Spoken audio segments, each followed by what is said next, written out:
और जांच अधिकारी के खिलाफ एक्शन लेने के आदेश दे दिए। लेकिन सच का रास्ता आसान नहीं होता। सीबीआई ने तुरंत इस फैसले को हाईकोर्ट में चुनौती दी और यह केस जस्टिस स्वर्णकांता शर्मा जी के सामने लगा। तब मेरे मन में एक बहुत बड़ा सवाल उठा, क्या इनके सामने मुझे न्याय मिलेगा? मेरे मन में यह प्रश्न क्यों आया? इसके कई कारण हैं, पर दो कारण मुख्य हैं। पहला कारण यह कि आरएसएस की जिस विचारधारा वाली सरकार ने झूठे आरोप लगा के मुझे जेल डाला, जज साहिबा ने स्वयं माना है कि उस विचारधारा से जुड़े संगठन अखिल भारतीय अधिवक्ता परिषद के मंचों पे वे कई बार जाती रही हैं।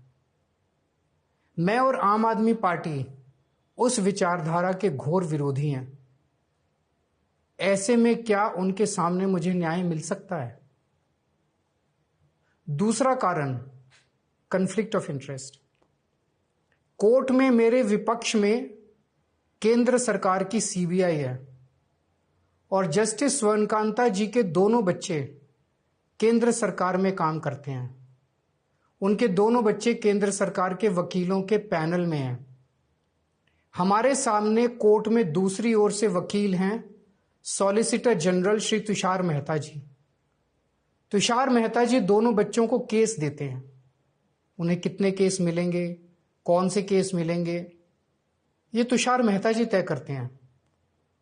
भारत सरकार के पैनल में लगभग 700 के करीब वकील हैं, लेकिन जस्टिस स्वर्णकांता जी के बेटे सबसे ज्यादा केस पाने वाले वकीलों में से एक हैं। उनके बेटे को 2023 से 2025 के बीच लगभग 5,904 केस डॉकेट मिले। इससे उनके बेटे को करोड़ों रुपए की फीस मिली। आज की तारीख में उन बच्चों का भविष्य और कमाई दोनों काफी हद तक तुषार मेहता जी पर निर्भर है। तो किसी के भी मन में यह चिंता स्वाभाविक है कि अगर जज साहिबा के बच्चों की कमाई और उनका भविष्य सामने खड़ा वकील तय कर रहा है, तो क्या जज साहिबा उस वकील के खिलाफ फैसला कर पाएंगी? मैं ये स्पष्ट करना चाहता हूं कि मुझे जुडिशरी पे पूरा भरोसा है। मैं जुडिशरी का बहुत सम्मान करता हूं। जब मेरे खिलाफ गलत साजिश हुई तो हमारे देश की जुडिशरी ने ही मुझे न्याय दिया था। जब मुझे झूठे केस में गिरफ्तार किया गया तो इसी जुडिशरी ने मुझे बेल दी थी। इसी जुडिशरी ने मुझे उसी झूठे केस में दोष मुक्त करार किया है। पिछले 75 वर्षों में जब जब देश पे आंच आई, हमारे देश की जुडिशरी ने देश को बचाया और नागरिकों के हितों की रक्षा की है। मैं जस्टिस स्वर्णकांता जी का भी बहुत सम्मान करता हूं। मुझे उनसे या उनके परिवार से किसी भी प्रकार की कोई व्यक्तिगत आपत्ति नहीं है। लेकिन न्याय का एक बहुत बड़ा सिद्धांत है, justice should not only be done but should also be seen to be done.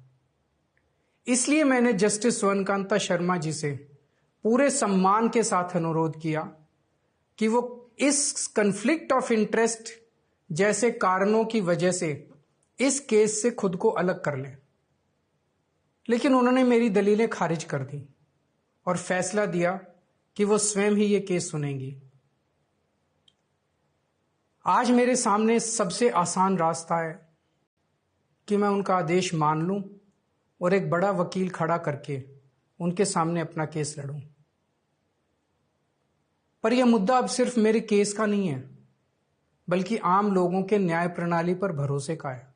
ऐसी दुविधा के मौके पे बापू ने हमें सत्याग्रह का रास्ता दिखाया।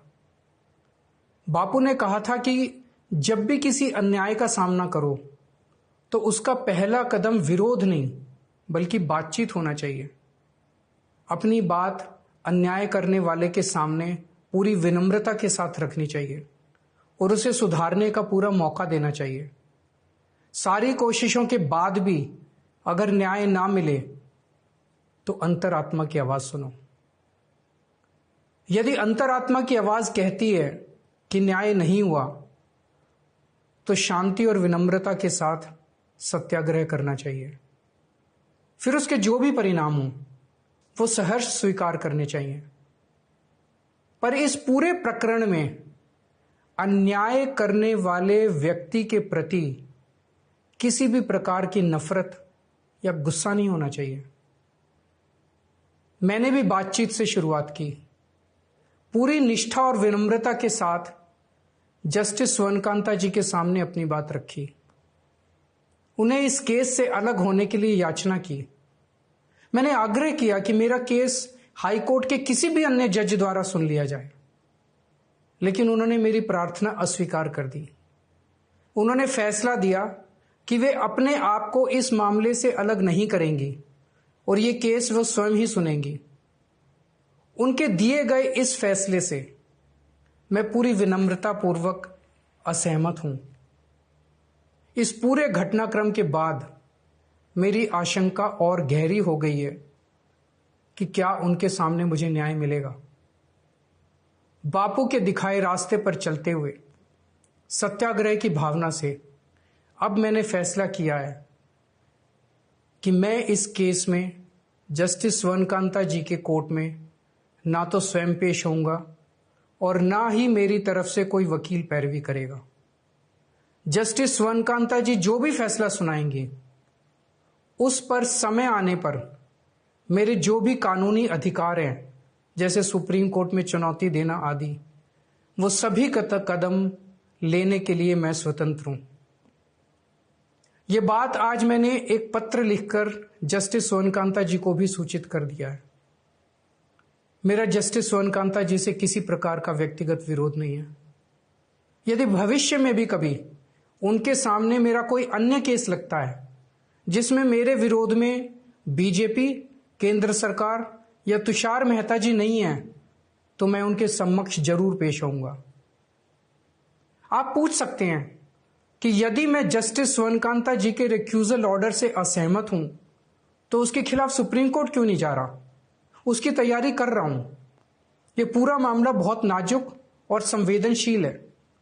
कानून को ध्यान में रखते हुए, जुडिशरी के सम्मान को ध्यान में रखते हुए और लोगों के न्याय व्यवस्था पर भरोसे को ध्यान में रखते हुए एक एक कदम उठाना है। मैं ये कदम अहंकार या किसी विद्रोह या विरोध की भावना से नहीं उठा रहा। इस कदम के जरिए मेरा मकसद देश की कानून प्रणाली को चुनौती देना भी नहीं है और ना ही मेरा मकसद न्याय व्यवस्था का अपमान करना है। इसी केस में मैंने हर स्टेज पे, हर अदालत में अपना पूरा सहयोग दिया है। मैं न्यायपालिका का बहुत सम्मान करता हूं। इसी न्यायपालिका की वजह से आज मैं आजाद घूम रहा हूं। मेरा सिर्फ और सिर्फ इससे एक ही मकसद है, देश की न्याय व्यवस्था पर लोगों के भरोसे को और मजबूत करना, लोगों में अटूट विश्वास भरना कि जरूरत पड़ने पर हमारे देश की न्याय व्यवस्था से उन्हें न्याय जरूर मिलेगा। जय हिंद।